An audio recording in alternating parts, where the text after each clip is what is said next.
Παρουσίαση Διεύθυνσης Μονάδας Διασφάλισης Ποιότητας Πανεπιστημίου Δυτικής Αττικής.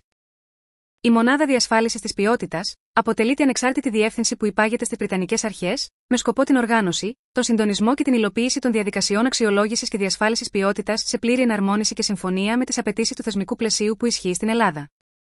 Η Μονάδα Διασφάλισης Ποιότητας υπάγεται στον Αντιπρίτανη Ακαδημαϊκών Υποθέσεων και Διασφάλισης Ποιότητας, που ενεργεί και ως πρόεδρος της Επιτροπής. Έχει στην αρμοδιότητά του την Επιτροπή Διασφάλισης Ποιότητας, στην οποία προεδρεύει, καθώς και τάφη διοικητική διεύθυνση της ΜΟΔΙΠ.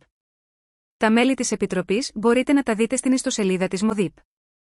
Είναι μέλη ΔΕΛΤΑ και ορίζονται με απόφαση του Πρίτανη. Ας δούμε όμως ποιος είναι ο ρόλος της πιστοποίησης και τι προσφέρει στα ιδρύματα, στους φοιτητές αλλά και στους αποφύτους ενός προγράμματος σπουδών.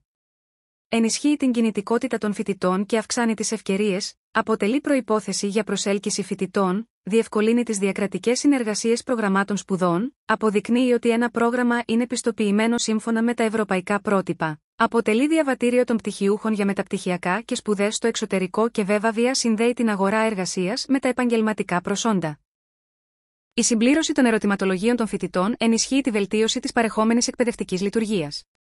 Διότι δίνει την ευκαιρία στους καθηγητές να βελτιώνουν την εκπαιδευτική τους διάσταση και να γνωρίζουν τα τροτά του σημεία. Δίνει την ευκαιρία στους φοιτητές να έχουν λόγο για την παρεχόμενη εκπαίδευση. Η διαδικασία έχει ως εξής. Από την 8η έως τη 10η εβδομάδα διδασκαλίας, ημερομηνίες που ανακοινώνονται από τους διδάσκοντες, ενεργοποιείται το σύστημα μέσω της ηλεκτρονικής γραμματείας και γίνεται αξιολόγηση σε κάθε μάθημα του διδάσκοντα. Η συμπλήρωση των ερωτηματολογίων αξιολόγησης στο τέλος κάθε μαθήματος από τους φοιτητές του ΠΑΔΑ, Πανεπιστήμιο Δυτικής Αττικής, είναι μια σημαντική διαδικασία που ωφελεί τόσο τους ίδιους όσο και το Πανεπιστήμιο συνολικά. Ορίστε μερικοί βασικοί λόγοι για τους οποίους είναι σημαντικό οι φοιτητές να συμμετέχουν ενεργά. Βελτίωση της ποιότητας διδασκαλίας.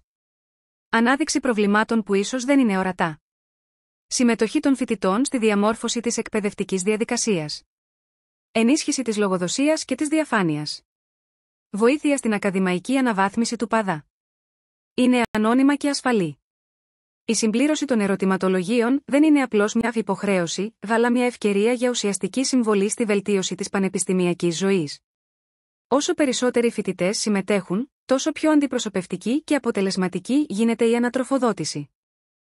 Για τους λόγους αυτούς, την επόμενη φορά να συμμετάσχεις στη διαδικασία αξιολόγησης μαθήματος.